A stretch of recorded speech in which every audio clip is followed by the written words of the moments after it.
Alors, bonsoir tout le monde, bienvenue à la réunion régulière du mois de septembre 2025. Alors, comme vous voyez, tous les conseillers sont présents. C'est bon. Personne n'est en vacances. Pour le moment, demain peut-être, aujourd'hui. Alors, bienvenue à la rencontre. Alors, pour l'ordre du jour, l'ouverture est déjà faite. L'adoption de l'ordre du jour, le point 3, approbation et suivi du procès-verbal de la séance tenue le 4 août. Point 4, rapport des inspecteurs en bâtiment de la MRC. Au point 5, rapport des membres du conseil et du maire. En 6, la résolution concernant le paiement de rapiéçage manuel de l'Église. Point 7, consultation publique concernant la modification du règlement de tournage 601-2021 concernant l'hébergement touristique et la restauration mobile. Adoption du deuxième projet de règlement modifiant le règlement de zonage 601-2021 sur l'hébergement touristique et la restauration mobile. Au point 9, résolution concernant le programme de soutien aux politiques familiales municipales. Au point 10, la résolution pour l'adoption des déboursés du mois de août 2025, 11 correspondances, 12 variables, 13 périodes de questions et 14 clôtures de la séance. Quelqu'un pour l'adoption de l'ordre du jour, s'il vous plaît. Merci beaucoup. Merci beaucoup, Mme la Pointe de Blois. L'approbation et le suivi au procès-verbal, donc il n'y a pas vraiment de suivi, c'était une petite réunion très courte en août dernier et il n'y a pas de suivi. Quelqu'un pour l'approbation au procès-verbal. Oui, je proposais l'approbation au procès-verbal. Merci, M. Parent. Le rapport des inspecteurs en bâtiment, en août dernier, il y a eu 10 permis de construction qui ont été émis pour la somme de 668 800 $, dont un agrandissement d'un bâtiment agricole qui va coûter à peu près 500 000 $. Rapport des membres du conseil, M. Boulet. Le 12 août, j'ai participé au CA du Parc maritime. Lors de ce CA-là, on a nommé un nouveau directeur général qui est M. Antoine Côté. C'est les seules choses que j'ai faites pendant mon rôle pour le conseil municipal. Merci, M. Boulet. M. Vézina. M. Vézina, il a participé au dernier marché public. Peut-être qu'il va y avoir encore beaucoup de monde, là, parce que même avec la pluie qu'on a eue dans l'avant-midi. Puis M. Vézina, il a participé avec M. le maire à une assemblée pour essayer de mixer les citoyens qui ont eu des dégâts d'eau et ceux qui les ont pas causés mais qui les ont subis. Le 6 septembre. Le 3 septembre. C'est ce que j'ai fait ce mois-ci. Merci, M. le Président. M. Gosselin. Je n'ai pas de rapport ce soir. Parfait. Mme la Pointe de Blois. Oui, bonsoir pour rapport. Ça a été quand même un mois tranquille. J'ai participé pas au dernier marché, mais le marché du 9 août. Le dernier, malheureusement, je n'étais pas disponible. Ça a été pas mal très actif pour nous. Merci beaucoup, Mme la Pointe de Blois. M. Richard. Oui, de mon côté, bonsoir tout le monde. De mon côté, le 12 août, j'ai participé à l'Assemblée du Conseil du musée de maritime de Montréal. On a eu un deuxième CA aussi le 2 septembre dernier. Puis, dans le fond, nos directeurs nous ont annoncé des bonnes nouvelles par rapport au rendement du site. Donc, on nous en avance avec la pareille date de 12 000 d'entrée supplémentaire sur le musée maritime, ce qui est quand même très long. Puis, on a prévu beaucoup cette hausse de visite-là aux gens qu'on peut visiter en tout temps. Donc, les attraits qui ont été mis de l'avant ont permis d'augmenter la visite et réduire la durée des visites aussi. C'est une très bonne nouvelle. Puis, je donnais couvert à Mme Moisan pour la rédaction des défis pour des travaux éventuels sur la route des sorciers. Sur la route, quoi? Des sorciers.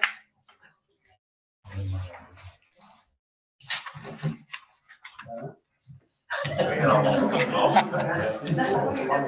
de rapport particulier pour le module. Donc, ça va être à M. Blanc. M.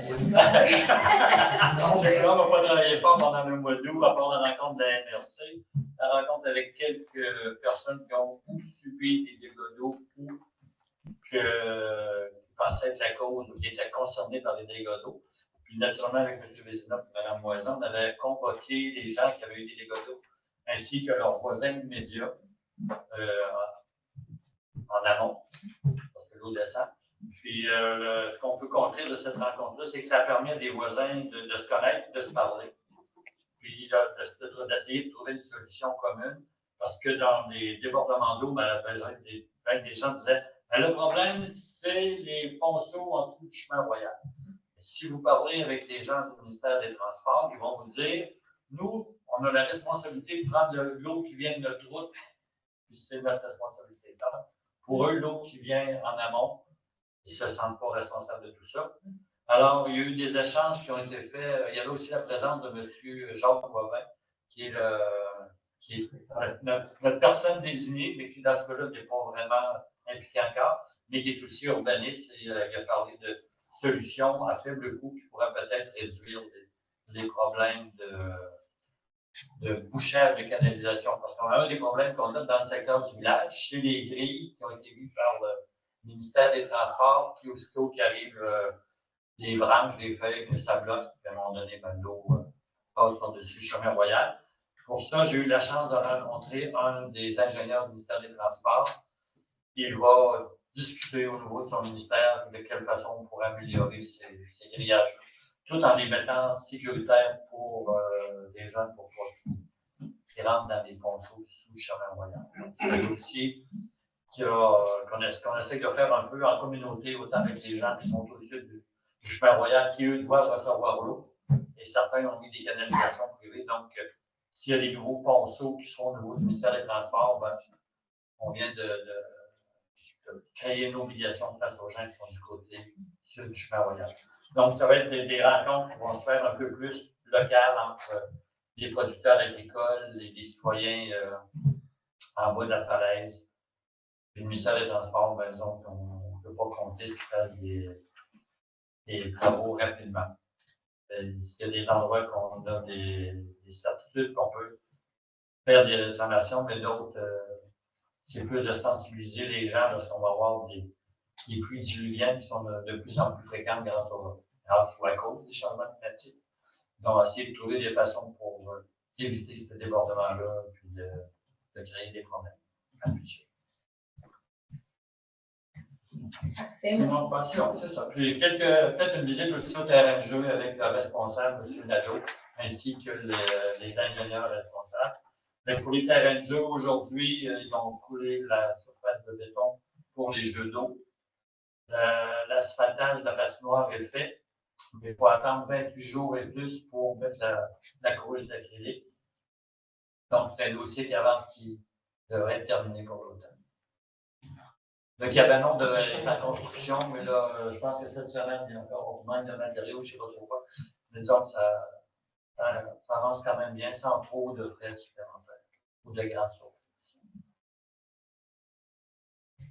Il y a quelque chose pour les jeunes aussi qui a été fait. Il y a une espèce de glissade qui est faite avec un tapis pour qu'ils puissent remonter. Puis même le tapis, il y a des prises pour pouvoir remonter. Fait que ça, c'est déjà installé.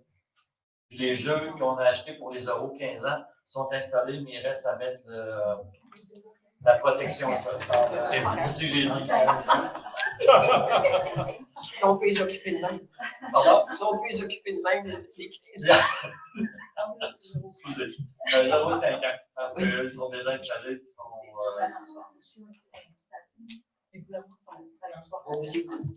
Les balançoires, qu'est-ce que ça fait? Ça avance. Les poteaux pour les luminaires pour la patinoire sont arrivés, mais il manque les luminaires. C'est comme ça. Ça ne va pas éclairer chez Jeanne. Hein? Ça ne va pas éclairer chez Jeanne. C'est ma voisine. Ma voisine a fait une plainte, mais ça a rien changé. Monsieur le maire me faisait penser il y a quelques secondes, on a oublié une autorisation de signature. Alors, il va y avoir avec votre autorisation dans la pointe de Blouet, on va faire l'ordre du jour va être révisé pour ajouter autorisation de signature d'entente avec Polaris au point 12. L'entreprise Polaris, c'est pour l'utilisation du quai pour faire du transbordement de matière pour l'île, pour des barges, pour aller à l'île au cours d'eau. Je suis d'accord. Parfait. Merci beaucoup. Alors,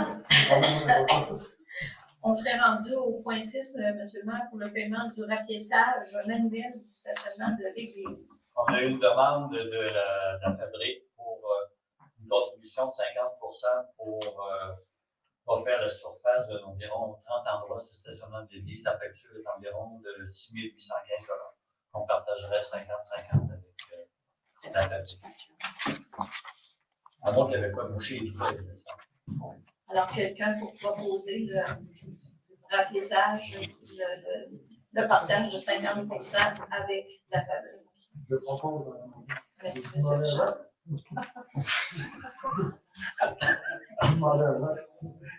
Est-ce qu'un vote est demandé? Non. D'accord. Très bien.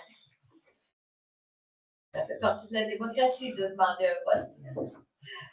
Au point 7, consultation publique, donc par rapport à la modification du règlement de zonage 601-2021. Ce règlement-là porte le numéro 632-2025, le règlement modificateur. C'est concernant l'hébergement touristique et la restauration mobile. Alors, s'il y a des gens qui ont des questions, c'est le temps de pouvoir les poser. Il faut savoir également qu'il y aura il a été indiqué, déjà on avait envoyé, selon les procédures, il y a un avis public qui va avoir lieu, il y a une ouverture de registre qui va avoir lieu le 25 septembre. Si des gens s'opposent à la modification réglementaire, ça va être possible de le faire à ce moment-là, jeudi le 25 septembre. Peut-être mademoiselle, c'était donner le sommaire un peu, on en a discuté dans les dernières séances, mais essentiellement, le règlement, ce qui prévoit, c'est qu'il y avait déjà un encadrement au niveau de résidence de touristes sur le territoire de la municipalité. Il y avait un contingentement qui avait été mis en place en 2022, établi à 38 résidences sur l'ensemble du territoire. Puis, le projet de règlement dont on parle aujourd'hui, c'est pour abaisser le nombre de 38 à 34 et de venir établir que pour la zone dans le cœur du village, là, il y a la zone R609, on passe à 3 résidences maximum. Dans la zone R610 à 5 résidences. Donc, essentiellement, à ce moment-ci, il y a plus. L'ensemble des autorisations seraient données, donc il n'y aurait pas de nouvelles résidences de touristes. Je pense que c'est les grandes lignes des modifications au règlement pour cette partie-là. Puis il y a également le volet qui concerne les food trucks, comme on appelle. On a vu le projet qu'on a vu à côté du restaurant cet été avec Rocket, mais c'est principalement pour venir permettre à CAP le nombre d'installations mobiles alimentaires, parce que ça pourrait être un food truck comme on les connaît, mais ça pourrait être une autre installation qui serait mobile et déplaçable. Et il y a un encadrement qui est quand même encore prévu pour s'assurer que ça soit adéquat et ça rencontre donc les grandes lignes pour ceux dans la salle et ceux qui nous écoutent. Parfait. Beaucoup. Alors, quelqu'un pour faire. Est-ce qu'il y a des questions? Ah, ben oui, c'est vrai. On est en consultation. Vous pouvez essayer 34, mais à date, il y en a 34. Oh, il y en a 34 à date, OK. Ça n'exclut pas personne. Non, on n'a pas éliminé personne. On a statué que c'était la résidence qui avait le statut de maison de tourisme et non le propriétaire. Donc, s'il y a un changement de propriétaire, si la personne décide de continuer à avoir une résidence de tourisme, c'est comme la résidence, c'est comme un droit acquis.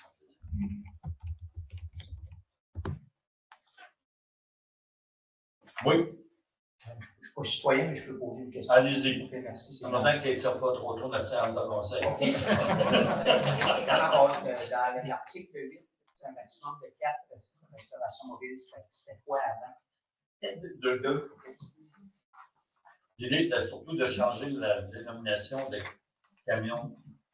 Parce que là, on avait des gens qui avaient des remorques qui servaient. Donc, quelqu'un voulait prendre le règlement à la lettre, c'était Alors, c'est un peu pour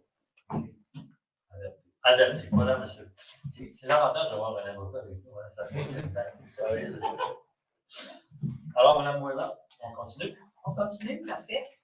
Donc, pour l'adoption du deuxième projet modifiant le règlement 601-2021, l'avis de motion et l'adoption du premier projet de règlement ont été faits le 7 juillet 2025. Il y a eu un avis public qui a été dans le journal Autour de l'île et qui a fait dans l'édition du mois d'août, indiquant la tenue de la séance de consultation de ce soir. Alors, le présent règlement doit être adopté, le deuxième projet de règlement, numéro 632-2025, modifiant le règlement 601-2021 concernant l'hébergement touristique et la restauration mobile. Quelqu'un pour proposer l'adoption du deuxième projet de règlement? Je vais proposer l'adoption. Merci beaucoup. Alors, il y a une transmission de ce document. Ce document-là va être transmis également à la MRC. Il va y avoir un avis public indiquant que les gens qui s'y opposent peuvent venir signer un registre le 25. Et après ça, au 1er octobre, pardon, 1er octobre, là, il me reste encore à vérifier juste une petite technicalité, mais le règlement, s'il n'y a pas de demande d'ouverture de registre, le règlement serait réputé approuvé. Au point. Si vous avez besoin, parce qu'on sort, je pense que le 24-25, si tu veux que le passer en ligne, tu pourras me l'envoyer aussi. Ah! Je vais te le passer en ligne à l'avance. Parfait. Très bien. Excellent. Merci beaucoup. Jusqu'à vendredi. Jusqu'à vendredi. On va s'activer en conséquence. Parfait. On est rendu au point 9, résolution pour le programme de soutien aux politiques familiales municipales. Alors, le ministère de la Famille a élaboré et mis en place un programme de soutien aux politiques familiales. Et dans le but de soutenir les municipalités, les MRC, etc., en vue d'assurer aux familles l'accès à des ressources ou des services nécessaires à leur épanouissement. Nous, la municipalité, nous déposons une demande d'aide financière pour un adaptateur pour le chlore, pour la piscine, un distributeur automatique. On a beaucoup de difficultés avec la régulation du chlore dans notre piscine, ainsi qu'un robot pour nettoyer la piscine. Donc, ça fait partie des choses qu'on peut être subventionné pour ça. Les subventions peuvent aller jusqu'à 25 000 $. Il y a une contribution municipale, donc c'est pour ça que nous, on doit m'autoriser à faire la demande de subvention et confirmer également que Mme Lapointe de Blois est l'élu responsable des questions familiales. Alors, quelqu'un pour proposer l'adoption de cette résolution. C'est moi qui propose, Mme Moisan, mais ce n'est pas un adaptateur qu'on va mettre, mais c'est un injecteur. Un injecteur, pardon. Excusez-moi le terme. Injecteur. Moi, j'adapte ça. On va l'injecter. Un injecteur de chlore. Il y a eu énormément de difficultés. C'est depuis 2-3 ans la régularisation du chlore à la piscine. C'est un vrai défi. C'est des choses qui sont assez dispendieuses. Alors, et merci beaucoup de la correction, M. le Président. Ça me fait plaisir. Alors, au point 10, oui, les déboursés du mois d'août totalisaient, avec les salaires versés et les dépenses, 357 694 $ et 20 sous. C'est sûr qu'on est en train de payer les factures de terrassement portugais, donc nos frais mensuels sont commencent à être un petit peu plus élevés. Et aussi, il y a 42 000 et quelques sous pour le camp Saint-François. Alors, quelqu'un pour proposer les déboursés du mois d'août 2025, l'adoption des déboursés, s'il vous plaît. Je propose l'adoption des déboursés du mois d'août. Merci beaucoup, M. Boulet. La correspondance, on a eu la confirmation d'une subvention de 30 000 $ du ministère des Transports et de la Mobilité durable dans le cadre de leur programme d'aide à la voirie locale. C'est ça. Alors, là, on est en période d'appel d'offres, etc. Au point de Varia, ce serait d'autoriser la signature de l'entente avec Construction Polaris qui doivent transporter de l'équipement, donc faire 7 voyages de barge en 2025, dont 5 en septembre d'ici la fin du mois, et 2 au printemps prochain en 2026 pour des travaux qui doivent être faits à l'île aux Poudres. Alors, il y aura une compensation monétaire. Une compensation monétaire de l'envie de 2500 $ par barge. On leur demande. Oui. Parfait. Et c'est pour m'autoriser à On s'est signer. fait un peu l'expérience qu'on a eue en 2017, je pense. Non, pas ça, 2018. 2018, oui. Alors, on a majoré peut-être de 40, 60% de coût. Ça avait été quoi la problématique?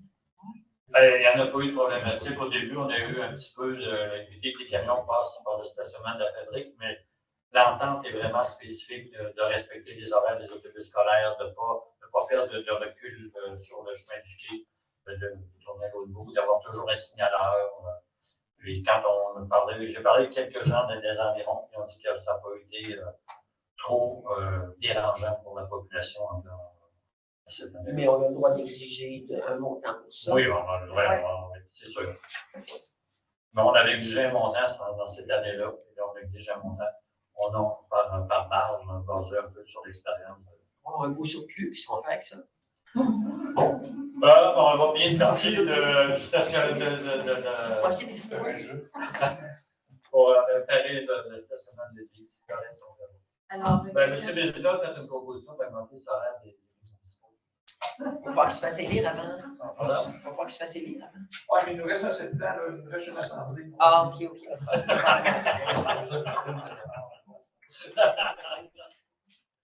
On peut proposer l'adoption à la prochaine. parfait, merci. Période de questions. Oui, moi, j'en ai une. Vous avez parlé de 42 000 au Camp Saint-François. C'est quoi la ventilation de ça? Tout d'un coup, ça m'apparaît. Il y a 20, ben là, je vais de mémoire, Oui. là, il y a 19 à 20 000 $ qui servent pour le transport. Oui. Ça a presque triplé versus il y a 4 ans. Puis le reste, c'est qu'on subventionne à 40 % le coût du Camp Saint-François qui représente. Les municipalités subventionnent. Les municipalités. Nous, la municipalité de Saint-Laurent subventionne à 40 % le coût d'inscription des jeunes de la municipalité. Des jeunes de la municipalité. Donc, on a eu 48 jeunes qui sont allés au Camp Saint-François cette année. C'est bon. L'autobus, on paye au prorata du nombre de sièges là, en fonction du coût total, mais c'est très cher depuis 3-4 ans, les autobus scolaires en été. Puis le Camp Saint-François, on n'a pas encore vu, mais c'est la même politique pour les gens qui envoient les enfants au Camp Saint-François. On n'a pas. Saint-Pierre, merci. C'est temps que je parte en vacances, hein? Demain matin. Donc, pour les Camps Saint-Pierre, on ne ferait pas de transport, mais on devrait 40 % de l'institution. De mémoire, il y a presque au moins 40 à 50 jeunes qui vont au camp de 5 ans. Comme 50-50. Il y a des gens qui peuvent faire amener leur enfant au camp de Saint-Pierre parce qu'ils peuvent aller les chercher au retour du travail ou des choses du genre. Ou encore parce qu'ils ne sont pas là quand l'autobus passe à 7h30, 7h40. Mais c'est comme ça. D'autres questions? Oui. Oui, Mme Delille. Qu'est-ce que vous allez faire comme travaux avec le 30 000 $ de subvention pour la voirie? C'est des travaux pour les fossés au nord et au sud de la rue des Sorciers. Oui, j'ai une question. En fait, Si on est capable de réaliser ça. Il faut aussi dans les comment ça, c'est Au nord et au sud. Les entrées, comment on dit? Pardon? Les entrées? Non, pas les entrées des fossés. Oui, je dis les fossés qui sont couchés. Au nord ou au sud, mais au nord au bout de ma terre ou en bout? Les deux. Au nord de votre terre, au nord. La boîte aux lettres. La boîte aux lettres, les centres ça a bloqué. Puis, au nord, il y a comme une conduite qui traverse la route, la rue des Sorciers. Puis, je suis pas allé, mais il y a des structures qui sont en train de tomber. OK. Fait que je ne suis pas très sécuritaire. En haut de l'eau, en sous-sol? J'avoue que Je l'ai jamais vu, moi. En bas, OK. C'est pour ça que je me demandais c'était où exactement. Là. OK. ben, là, Ça va être à mal. C'est un point. Hein? C'est un point haut. Ouais. Non, c'est parce au pluie, là, du côté de votre terrain, mais oui, il y a eu des débordements aussi, parce que tout est bouché en dessous des boîtes aux lettres. OK, il y a un tuyau là. bien sûr, en dessous des boîtes aux lettres. Là, la question qu'on s'est demandé, on dit, ah, mais ça doit être Poste Canada qui a installé ces boîtes-là, qui a fait le tuyau. Alors, on va vérifier Poste Canada, ce qui va être fait là. Et l'autre partie, ben, c'est l'eau qui est un peu au sud de la voie du nord, qui traverse la rue des Sorciers en diagonale. Il y a des structures de blocs de béton, des choses genre qui sont en train de tomber. Là, on ne sait pas si c'était fait par l'ancien propriétaire de la rue ou si c'était fait par des citoyens.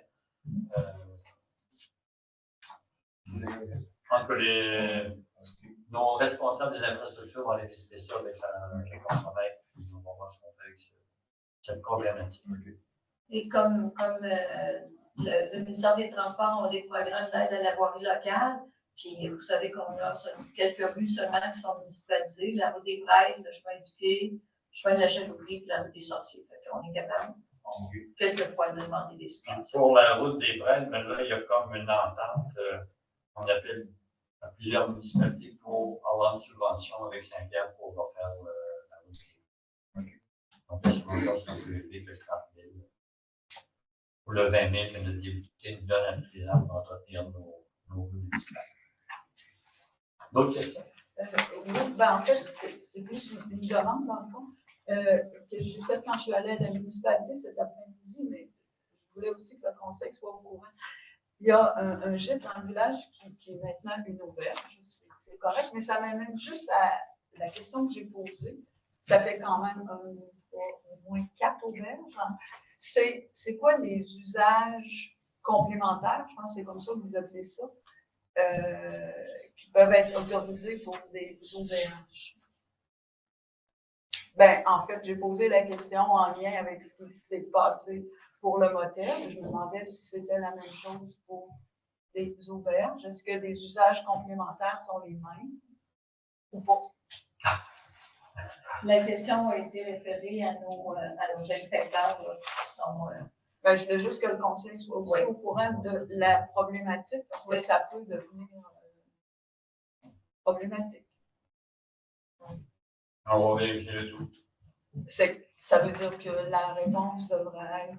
On va essayer de le donner pour le 1er octobre. Ça va vous aider pour les élections. Pardon? Ça va vous aider pour les élections.